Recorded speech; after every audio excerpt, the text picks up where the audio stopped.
identity in the campaign. Professor Laura McAllister speaking to me there.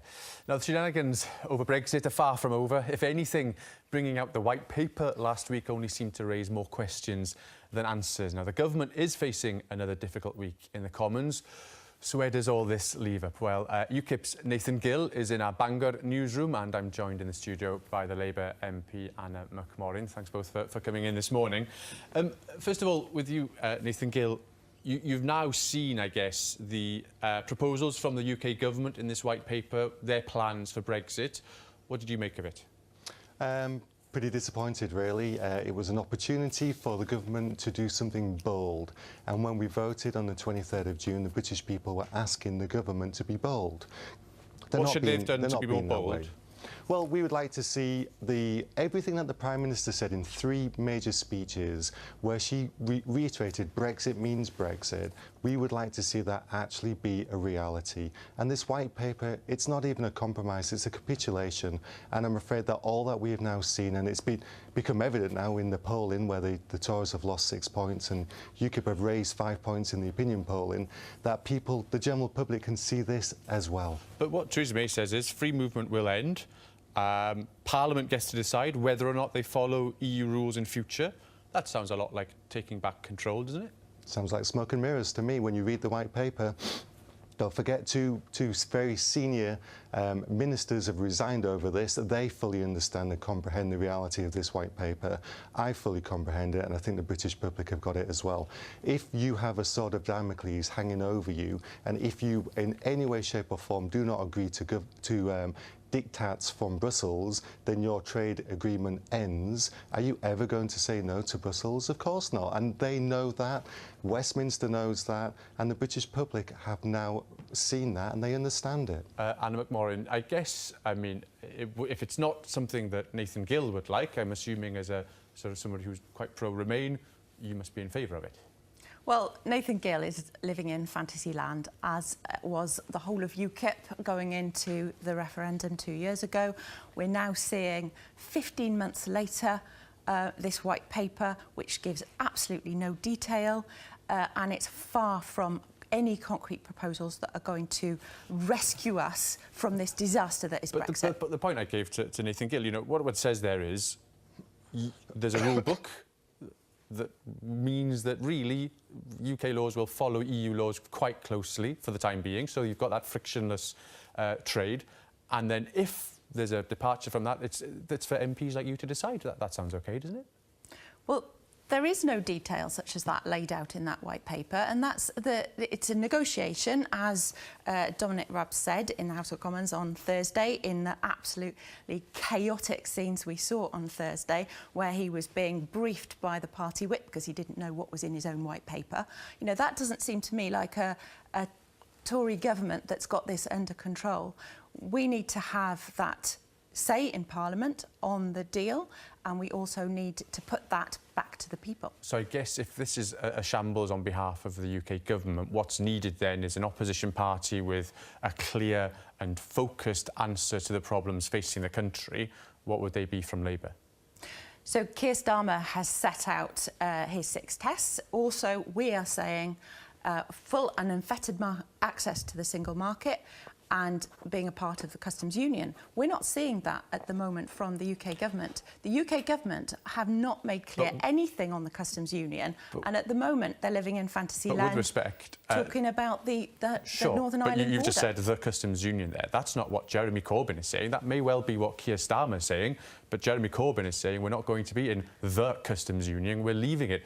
And that's my point, is there's clearly a split within the Labour Party as well, isn't there? Well, there's clearly divisions across the board on all of this, because this is not an easy, simple challenge. This is very, very difficult. And as we've seen, you know, UKIP have tried to simplify this. The question was put to the people 2 years ago, a yes or no. I know that people did not vote 2 years ago to make themselves poorer, to make their communities poorer. I'm seeing that. I'm having discussions day to day with businesses in my own constituency in Cardiff North and across Wales about the impact that that's going to have. So at the very least, we need unfettered access to the single market and part of the customs union. Nathan Gill, I mean, the point there being made by Anna McMorrin is that people didn't vote to make themselves poorer.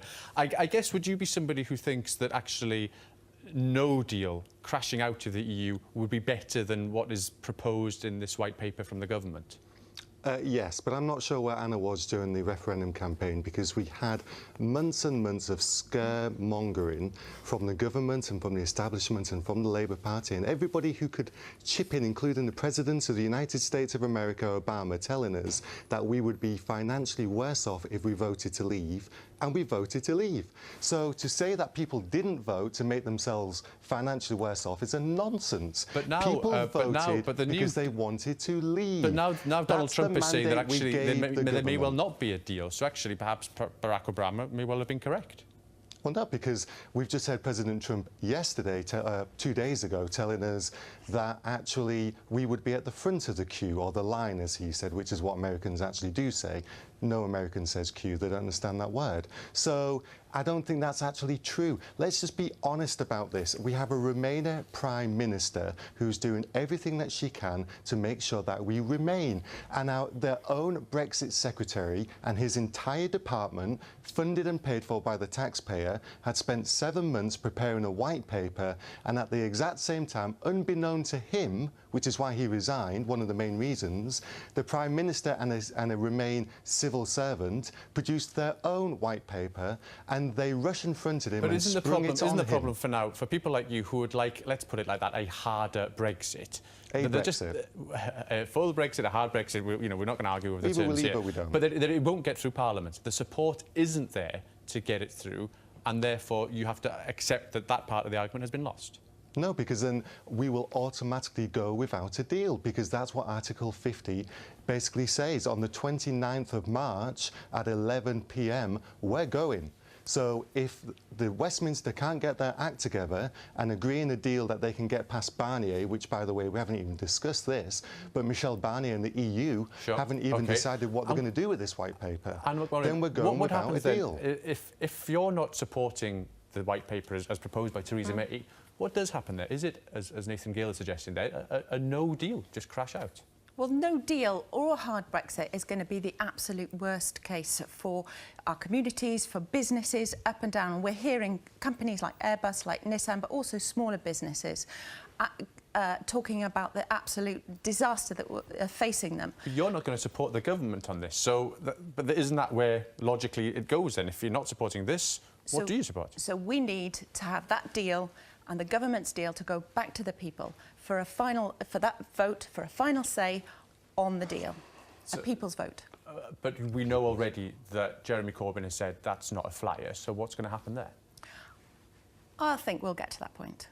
You think that Jeremy Corbyn then is going to change his mind, even though he said? I hope we'll get to that point, because that's where we need to get to. And as I said, I don't think people voted to make themselves poorer. We're seeing companies, we're seeing businesses, we're seeing small businesses. I'm very sorry, but we're out of time. Nathan Gill, Anna McMorrin, thanks very much for your time.